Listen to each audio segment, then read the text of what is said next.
say in one word was fantastic, because the course curriculum, first of all, it's the same course curriculum that is being followed for the PGP flagship programs. Right. It is absolutely at par with that. The professors and the faculty members are just excellent. So IT is going to emerge like anything. It's going to be the trendsetter in all the departments with ML, machine learning, artificial intelligence coming over, with neural networks, with quantum computing. We are at the very crux of seeing Right. a disruption. And I believe to be relevant, we have to adapt to these technologies. Obviously, when we say that with great power comes greater responsibility, the reverse is also true. With great responsibility comes great power. So to have some Right. power or authority, one has to also take up the responsibilities. So it's all starts Right. with shouldering the responsibilities at the first place. Some things always stand out. Being new and being you are some of them. And I believe that if somebody is willing to learn along with being new, the combination could be quite perfect. That's actually Newlearn for us. I suppose fintech has a lot of opportunities. So given a chance, I would obviously pursue something in finance with Newlearn.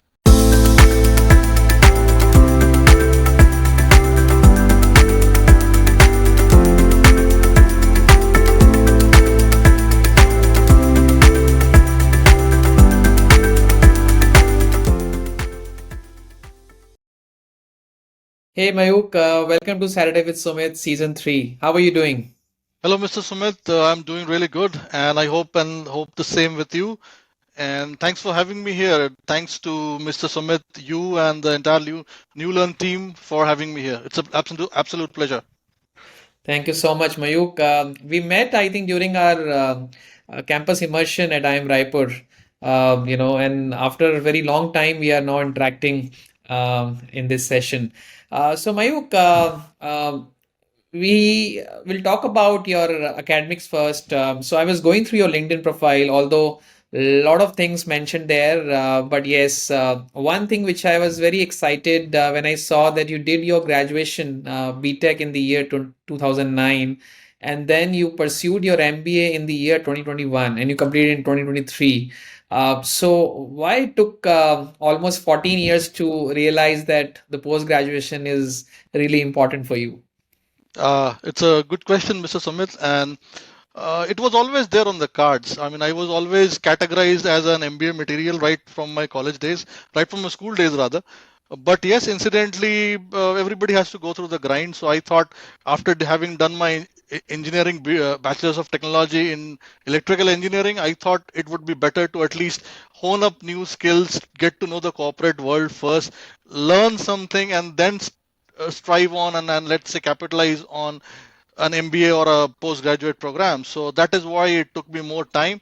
I think that in India also the trend is getting changed now. More and more people Right. want to do want to take up executive education after having worked in the corporate for let's say some years, so that they are not fresh. They know how the nuances of how things generally work, and they have more adaptability in understanding how the corporate organizations work. So it was same with me, and in my case I had the good fortune of, let's say, working globally. I was out of India for quite some time, and during most of my tenure I was out of India. So pursuing an executive MBA program or an MBA program or a classroom program was much difficult for me at that moment of time.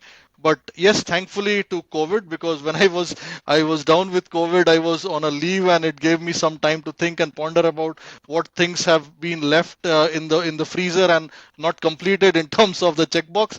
I started preparing for GMAT, and then how the interviews for IIM Raipur and the other institutes happened. I had three more converts, but then I selected and opted for IIM Raipur. Right. And you were there in Belgium at that point of time when you opted for this program? That's right. I was there in Belgium at that moment of time, and because of the fact that yes, pursuing it from a different time zone, pursuing it from a Yes. different geography is all the more challenging. But at the same time, it's more enriching and more. Let's say you get to see the nuances, and you get to understand the adaptability. So yes, that's right, and I saw it as an opportunity because it was on the blended mode. It was Right. on the device to device mode. I had three more converts from other management institutes, but I had to opt for IIM Raipur, and I can vouch on the fact that I am pretty happy with the choice that I have made at that moment of time. because Right. it And was you on device to device program. visited the campus 3 times. So all the way from Belgium, you came down to India to attend the lectures? That's right. Yes, I have had to do that. So yeah, I mean, it meant that yeah, I increased my cap fees and the opportunity cost, but yes, it was worth paying the money. Right. I was referring to your LinkedIn. So you started off your career with the RVS College of Engineering and Technology as a special faculty member and personality coach. And from there on, moving to test lead and finally working with Ericsson, as an information technology consultant. So how was your journey and how come starting the career as a faculty member? You always had a passion towards teaching or what? I had a flair for teaching for sure, and I was giving tuitions and I was giving, let's say, personality development classes right from my school days. I was actively into competitions, actively into anchoring events and things like that. So it was something that I pursued right from my school days. And having said that, I mean, when we had our campus immersions, because of the fact it was just after 2009, there was a slump in the market and our joinings were delayed. So at that moment Mhm. of time, instead of sitting at home and lamenting about why we are getting our joining delayed, I thought it would be better to utilize that time, and the engineering college at that moment of time gave me an opportunity to work with them. They were also pretty happy about the work that I did and the contributions that I made, in terms of the fact that in India you have many engineering graduates coming out, but Right. maybe 20% of the engineering graduates are actually deployable because of the Right. fact that they lack somewhere on the personality development part. So they were also looking for somebody who can take that role up, and I fit the bill, and that's how I started my career. And then obviously when our joining were given to us, I joined in Tech Mahindra, and I worked in Tech Mahindra for more than 12 years. And because of the fact that this is a VUCA world, and things are changing at a very rapid pace, so it means that we have to keep pace with it. We have to be agile. We have to be adaptive, and that's what I did on my side as well. I started off my career as a test analyst, then moved into the test lead role. I was fortunate that my work was recognized and appreciated right in the beginning, and I got into a lead position just after 1.5 years. And then I moved into product development, solution design. I was always doing project management from on-site. So I was at on-site. I was in UK for quite a long time. Then I was in Belgium, the Benelux region, more to be Mhm. precise, the Belgium, Netherlands, and Luxembourg region. I was in Belgium for quite more than 5 years. So that is how it shaped up, and I was always ready to take up the challenges which were thrown to me. Product management was thrown to me. I took it up. Solution design was thrown to me. I took it up, and that's the crux of being in IT. You will have to be adaptive and keep on utilizing these opportunities as they come, and go the extra mile. And that's what I did, and it really shaped up very well for me, because at that moment of time itself, with, let's say, very less experience, I was doing vendor management. I was on a customer facing role altogether, and I was doing stakeholder management at that time. And then Mhm. obviously I made this informed decision of getting into an MBA course, because most of the things I was implementing, but not having understood the greater picture. So the MBA degree or the MBA curriculum gave me a lot of value addition in terms of seeing the entire picture 360. Right. So that was the important part. And then I moved into Ericsson. So that's how the journey has shaped up, and I'm pretty happy about it.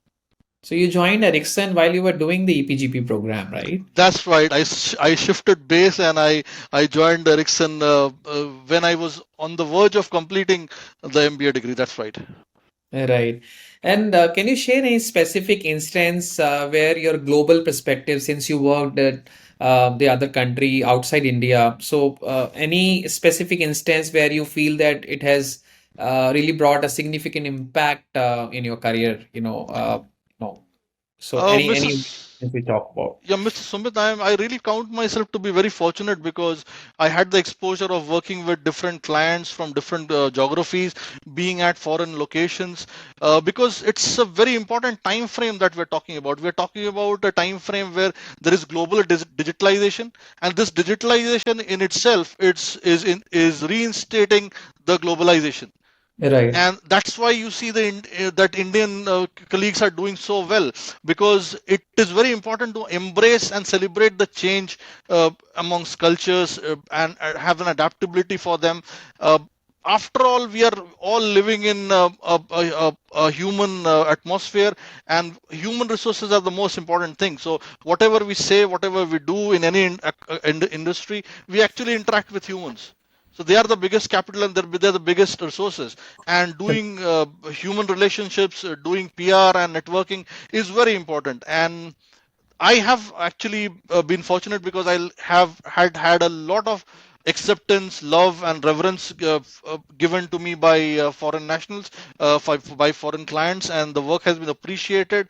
And I see that this has given me a perspective of seeing and emphasizing upon why thing needs to be done. Because let's say when we are designing something, or a solution or a dashboard for a particular client, it is better to understand why the client is asking for it. The why, if the why is sorted out, the how and Right. the what could be easily dealt with. So that has given me a perspective of being more customer focused, to understand the pain areas of the customer, and probably answer the whys first before we talk about the what's and the hows. Right. And in the ePGP program, did you also had any elective as part of the program other than the regular subjects? Any specialization also you opted out for? Yeah, we opted for the specialization in strategy and strategic management and marketing management. That's was the Very interesting. specialization. Yeah, it's a Deadly very rare combination. combination, but yes, Yeah. incidentally, yes. Yeah, it's a deadly combination. And we are, doing now the fourth batch for the similar program. You were, I think, in the first batch of ePGP, and obviously, we see you as a torchbearer for generations to come and, enroll for this kind of a program. So, how was your experience with IIM Raipur, moment you, started off your journey with them? The experience, if I have to say in one word, was fantastic, because the course curriculum, first of all, it's the same course curriculum that is being followed for the PGP flagship programs. Right. It is absolutely at par with that. The professors and the faculty members are just excellent. The case study pedagogy is very important, because it gives us a lot of emphasis on practicality of what we are studying, the implementation part of it. We were fortunate, because having done an EPGP program, it's a different ball game altogether, because when we are in a classroom where with the professors who are discussing these case studies, there are SMEs, and there are people who are already working in those areas. So the level of discussion, the quantification that happens in terms of the experience, in terms of the peer learning, in terms of in terms of the networking, that is superlative. So I would say that the experience is very enriching, and I am thankful to IIM Raipur for designing this curriculum so well, and for all the faculty members, our director sir, our chairman sir, and each and every professor who has taught us. Right. It's an excellent mix for sure. And I was Right. pretty sure, because I opted for, as you said, I opted it out for after quite a long period of time, but I was pretty sure about what I'm opting for. So for me, it was eCash. When I say eCash, it is EKSH and not CASH. E is the experience part of it. So experience part of it has been excellent. K is the knowledge that I'm taking away. A is the attitude, because the MBA degree, the EPGP program Right. prepares you with an attitude, and S stand for the skill sets that we keep let's say accumulating, and H is very importantly the habit, because as they say, habit is second nature, and that's what I wanted to capitalize, and that's what I wanted to learn, and it has been an exemplary journey, and I'm really thankful to IIM Raipur and the faculty members. Right. And what were your scheduled timings for the course? Since you were in Belgium, so it was in the night, in the morning, or how you manage those schedules? I think 3 days a week. It's not an easy schedule to manage, considering you have some work commitments and family to look out for. So. Wednesdays in the evening, and Saturdays and Sundays it was in the morning. So when I was in Central Europe, which meant that I was 5.5 hours before I mean 5.5 hours behind the IST timing. Kind of. So Right. uh, classes were still okay, I would say, but it was still early hours. But giving an exam at 9 o'clock IST meant that I had to get up at 4:30 in the night, and at the end, let's say at dawn, I had to write an exam. So it was pretty challenging. But as I say, I mean, with every challenge comes an opportunity, and that's how it worked out. Right, right.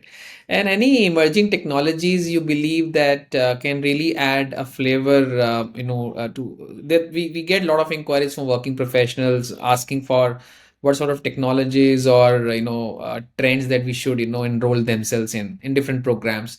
What is one word advice for these people, working professionals, considering diversification you mentioned and a lot of digitization also happening in processes. So which course or which technology emerging trend you feel that it's good for people looking out for specifically getting into IT consulting?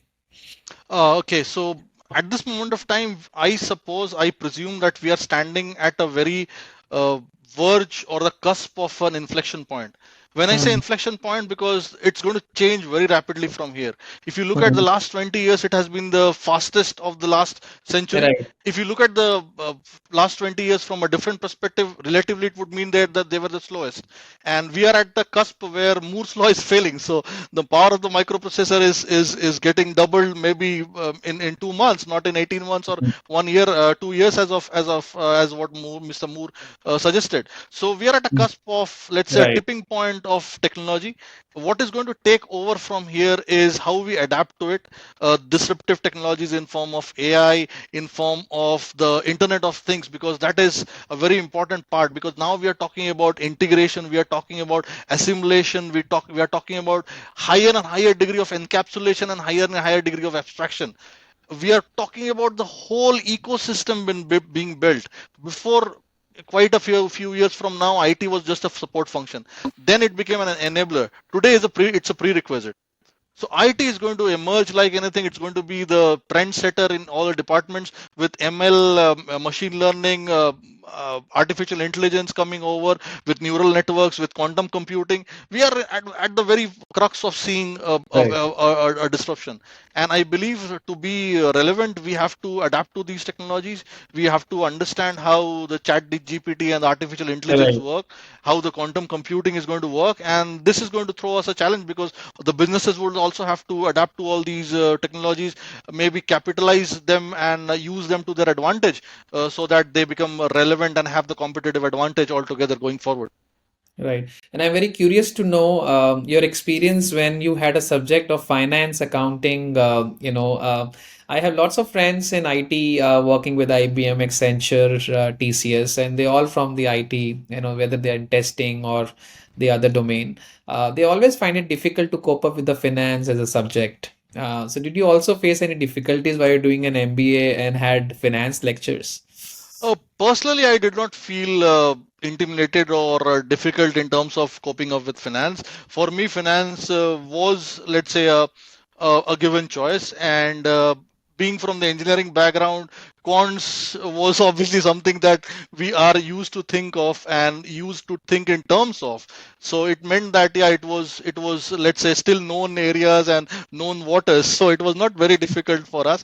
But yes, having said that, it was important because we did not have the principles of accounting, or we did not know about the Right. principles of economics. So adapting to them, getting to understand them, it was obviously challenging. But as I said, it was never, let's say, very difficult. And I had a flair for finance, because ultimately we all have to manage our own finances. We Absolutely. start off with managing our own finances, the family's finances, the account that you're working on, the finances and the Right. commercials of that, and then the organization in the bigger picture. So it's quite interesting. What is one mantra that how you able to manage and stay adaptable to changes happening in the industry? Mr. Sumit, I believe that it is just the reverse chronology in terms of the cause and the effect, because I could say that I have survived and I have been able to sail through because of being adaptive and because of being agile. Because as I said, I had taken up all roles and responsibilities which were thrown to me, and Right. it is always important to punch more than your weight. I tried to do that, and I mean, thankfully, uh, I was fortunate that my work was appreciated and was rewarded. And as they say, good work is always rewarded with more good work. And obviously, when we say that with great power comes greater responsibility, the reverse is also true. With great responsibility comes great power. So to have some Right, power or authority, one has to also take up the responsibilities. So it's all starts right. with shouldering the responsibilities at the first place. And one quote I'll just read out on your LinkedIn profile. I could see there is no hierarchy of control. It is the opportunity to learn, grow in responsibilities, to contribute, and to be recognized. How this quote help you in your career? Okay, so Can see I that, really obviously, investment in the ePGP, I can relate to that, but yes, like to hear from you. it's absolutely something very near to the core of my heart, because I believe that whenever you want to scale up in life, you have to do it with other people. You have to share this success or accomplishment with people who are working with you, and Right, you can only move up the ladder when you are moving up the ladder in a group. So I believe that it's very important to empower people, and my mentors and my, let's say, seniors have just done exactly that with me. When my work was appreciated, they gave me more work, they gave me more responsibilities, and that's how I was able to understand that yes, if you want to have power, you have to first of all shoulder these responsibilities. Once you right, keep punching more than your weight, it becomes a habit. You get into the groove, you get higher, you get take greater responsibilities. You understand the bigger picture, you understand where exactly your contribution puts up in as a fragment in the bigger scheme of things. And that's how my mentors have been, and I'm fortunate to have very good mentors in Tech Mahindra and Ericsson, and they have really guided me all throughout, and I think that has worked out, and I have learned it that way. right. And how was your experience with Newlearn team? We talked about IIM Raipur, we talked about your academics, so how was your experience with Newlearn? I'm sure 2 years journey went on pretty well with you, but yes, we'd love to hear from you. Some things always stand out. Being new and being you are some of them. And I believe that if somebody is willing to learn I mean, learn along with being new, the combination could be quite perfect. That's actually Newlearn for us, because Newlearn started off with the course with us, and it was a pilot, let's say, engagement for them. And I will not say it was a very smooth road altogether. There were some jittery moments, and I had the good fortune of being nominated the class representative, the Right, CR, in the third, fourth, fifth, and sixth trimester. So I had interacted with the Newlearn team because I had to shoulder the responsibility of being a bridge between the faculty members, the professors, right, and the students. And having done that, I had to coordinate with Newlearn officials quite at a, let's say, very frequent basis. And yes, there were jittery moments. There were, let's say, some things which did not fall into place. But yes, the way that the Newland team has adapted, thanks to your leadership as well, the way that you have shaped up the entire, let's say, modalities of being the edtech partner.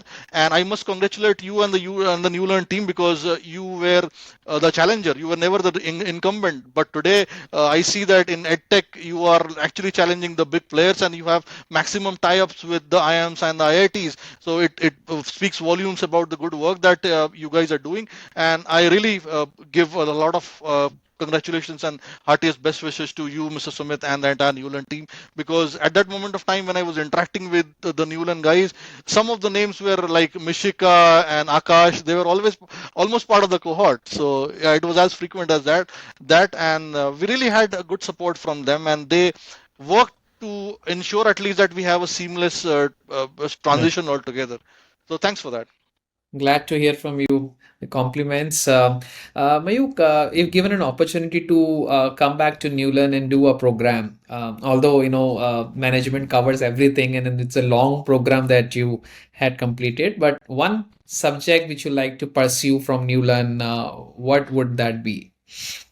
As I said, I have always believed, Mr. Sumit, that one has to strive towards getting into a better version of oneself each day. I try to do it each day because I want to be a better version of myself with each given day. Um, it is about incremental improvement. irrespective of the fact that it might be a very minuscule, small iota of improvement that I can bring in. But if I am able to bring it and in it at a constant frequency, it is what I want. So obviously, I am looking forward to doing more courses with Newlearn, because the biggest room in the world is the room for improvement. I mean, however cliche it may sound, but that's actually true. So given a chance, I would obviously pursue a course with Newlearn, probably something into finance, because I want to, let's say, specialize into the finance domain. I also want to work, let's say, as a transition point, as an integration, as an integrator between financial applications and IT, because that is, the fintech is also something Right. which has immense responsibilities and immense opportunities in the near future, with blockchain, with disruptive technologies coming in, with quantum computing, which is going to ease out cryptography and encryption and decryption. I suppose fintech has a lot of opportunities. So given a chance, I would obviously pursue something in finance with Newland. Yeah, and you're cordially invited to visit our office. We'll be soon shifting to our new office, I think around Diwali, so we look forward to welcome you there. We were having these discussions face to face, earlier, but after pandemic, we started the virtual discussions. But yes, you're cordially invited to come and meet us whenever you Thanks are a in. lot. Many congratulations for shifting to the new office at a very auspicious time. I suppose the Diwali time is the apt time for all these celebrations. And yes, I really thank you for the invite.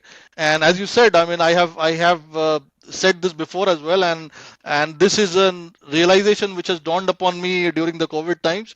And I keep on saying that it's all about virtualization of IT, virtualization of reality, because that's what we do in ICT. We do virtualization Right. of reality and information technology, and also the realization of virtuality. So yes, and all let's say kudos to the team for conceptualizing something on a device to device blended mode like this, because it is actually virtualizing the reality for us.